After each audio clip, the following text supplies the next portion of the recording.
किया ज़िबा कातिल ने रुक रुक के ऐसा, किया ज़िबा कातिल ने रुक रुक के ऐसा, ज़बां थक गई मरहबा कहते कहते। सलाम, नमस्ते, सत श्री अकाल। मैं हूं आपके साथ हर्षिता मिश्रा और आप देख रहे हैं टाइम्स मेल। पूरी दुनिया में अमेरिका की फजीहत हो रही है। गजा में जंग हारने के बाद इजराइल की लंका लगी हुई है। वो ना चाहते हुए भी गजा को छोड़ना नहीं चाहता। वो चाहता है कि गजा पर उसका कंट्रोल बना रहे। भले ही गजा में हमास के साथ सीज फायर हो चुका हो, पर इजराइल अभी गजा से पीछे नहीं हटना चाहता। अब हालात ऐसे हो गए हैं कि इजराइल किसी भी कीमत पर हमास के हाथों गजा की बागडोर नहीं देना चाहता। हाँ, ये बात अलग है कि हमास ने कभी गजा से कंट्रोल नहीं खोया, पर अमेरिका के दम पर इजराइल ने गजा में अपना कब्जा जमा लिया है। लेकिन अब उसे खाली करना होगा। पर नेतन्याहू ऐसा नहीं चाहते। नेतन्याहू सोच रहे हैं कि गजा पर उनका ही कंट्रोल बना रहे। इसके लिए उन्होंने एक प्रॉक्सी को भी तैयार कर लिया है, जो गजा पर कंट्रोल करने के लिए तैयार खड़ा है। इस बार प्रॉक्सी ना तो फिलिस्तीन अथॉरिटी है और ना ही महमूद अब्बास, बल्कि इस बार यूनाइटेड अरब अमीरात को इजराइल ने गजा पर कब्जा करने के लिए तैयार कर लिया है। एक बड़ी पुरानी कहावत है कि लोहा ही लोहे को काटता है। शायद नेतन्याहू अरब के एक इलाके पर कब्जा करने के लिए एक अरब को ही खड़ा करना चाहते हैं, ताकि दोनों आपस में खून खराबा करते रहें, दोनों आपस में लड़ते रहें, ताकि इजराइल चैन की सांस ले सके। अगर यूएई ने गजा पर कंट्रोल करने की प्लानिंग कर ली है तो इजराइल किसी भी साजिश की फिराक में है, क्योंकि गजा की हार को जीत में तब्दील किया जा सके। आखिर कैसे इजराइल अपने प्रॉक्सी यूएई के जरिए गजा पर करना चाहता है कब्जा, बताएंगे आपको और भी बहुत कुछ। लेकिन आप अगर हमारे चैनल पर नए हैं और पहली बार हमारी वीडियो को देख रहे हैं तो आप हमारे चैनल टाइम्स मेल को सब्सक्राइब कर लें, वीडियो को लाइक कर दें और बेल आइकन का नोटिफिकेशन बटन भी प्रेस कर दें, ताकि बिना देरी हमारी हर खबर आपको मिलती रहे। लौटते हैं अब खबर की तरफ। इजरायली अखबार इजराइल हायोम ने 22 जनवरी को बताया कि यूएई और इजराइल इस बात पर राजी हो गए हैं कि जंग के बाद यूएई गजा का मैनेजमेंट अपने हाथों में ले लेगा। लेकिन गौर करने वाली बात यही है कि पहले यही ऑफर फिलिस्तीनी अथॉरिटी ने दिया, लेकिन इजराइल उसे नहीं देना चाहता। लेकिन अब इजराइल और यूनाइटेड अरब अमीरात इस बात पर राजी हो गए हैं कि यूएई ही गजा पर हुकूमत संभालेगा। दोनों इस बात पर भी राजी हो गए हैं कि यूएई फिलिस्तीनियों की दावत पर ही गजा हुकूमत संभालेगा, यानी यूएई गजा के लोगों की तरफ ऑफर किए जाने पर ही गजा का कंट्रोल अपने हाथों में लेगा। इजराइल के प्रधानमंत्री बेंजामिन नेतन्याहू ने जोर देकर कहा कि ना तो हमास और ना ही पीए को गजा पर शासन करने की अनुमति दी जाएगी।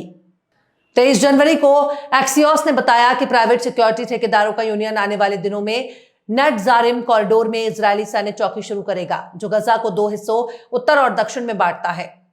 2 इजरायली अफसरों के हवाले से बताया गया कि ये ठेकेदार एनक्लेव में हथियारों से लेस गार्ड तैनात करेंगे। पर गौर करने वाली बात यही है कि फिलिस्तीनियों के बुलावे पर ही यूएई गजा पर कंट्रोल करने के लिए आएगा।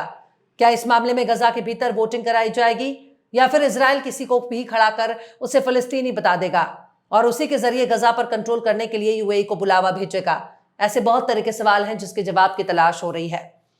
द क्रैडल ने इसकी जानकारी शेयर की है, जिसमें इजराइल हायोम के हवाले से पता चला है कि यूएई गजा पर हुकूमत करना चाहता है। लेकिन अगर गजा के भीतर के हालात का जिक्र करें तो गजा में इजराइल सीज फायर तोड़ रहा है। इजरायली सेना ने रफा में एक फिलिस्तीनी का कत्ल कर दिया और कई लोगों को जख्मी कर दिया। मिडिल ईस्ट मॉनिटर ने कहा कि इजराइल की फायरिंग में एक शख्स की मौत हो गई और लोग जख्मी हो गए। जैसे जैसे फिलिस्तीनी गजा में अपने घरों की तरफ लौट रहे हैं, वैसे वैसे गजा की तबाही के मंजर सामने आ रहे हैं। वहीं अमेरिका के राष्ट्रपति बनने के बाद डोनाल्ड ट्रंप ने एक बार फिर अमेरिकी विदेश नीति में बड़ा बदलाव करते हुए यमन के हौती को आतंकवादी संगठन घोषित कर दिया है। हालांकि ट्रंप ने यह फैसला शायद जो बाइडेन के मुखालिफत में लिया है, क्योंकि बाइडेन ने हौती को आतंकवादी संगठन की लिस्ट से हटाने का फैसला किया था। लेकिन ट्रंप ने बाइडेन के फैसले को पलट दिया है। अमेरिकी राष्ट्रीय सुरक्षा सलाहकार माइक वॉल्ट्ज ने ट्विटर पर इस फैसले के बारे में जानकारी दी है और लिखा कि हूती एक आतंकवादी है जिन्होंने महीनों तक अमेरिकी नौसेना, अंतर्राष्ट्रीय शिपिंग और इजराइल के खिलाफ हमले किए हैं। मतलब अगर हौतियों ने अमेरिका और इजराइल से पंगा ना लिया होता, हौतियों को अमेरिका आतंकी ना कहता है। दूसरे देश में आतंक मचाना, दूसरे के इलाकों पर कब्जा करना, आतंकी संगठन खड़ा करने जैसे ये तमाम काम पश्चिमी देश करते आ रहे हैं। खासकर अमेरिका ने बहुत से संगठनों को हथियार और पैसा दिया, लेकिन इन देशों को कोई आतंकी नहीं कहता। पर इजराइल और अमेरिका की नाक में दम करने वाले हौती ने इतना तो समझा दिया कि समंदर में उनके अलावा कोई बादशाहत नहीं कर सकता।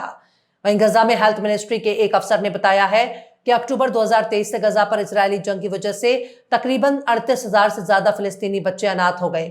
कम से कम 13,901 औरतें बेवा हो गई हैं और तकरीबन लगभग 32,151 बच्चों ने अपने बाप को खो दिया है।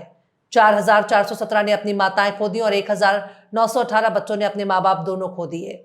गजा के हेल्थ मिनिस्ट्री के अफसर ने जोर देकर कहा कि ये आंकड़े गजा के लोगों के जरिए झेले गए दर्द को दिखावा है, जिसके लिए यतीम बच्चों और पीड़ित परिवारों की तकलीफ को कम करने और उनकी जिंदगी को फिर से बनाने के लिए सभी को फौरन काम करने की जरूरत है।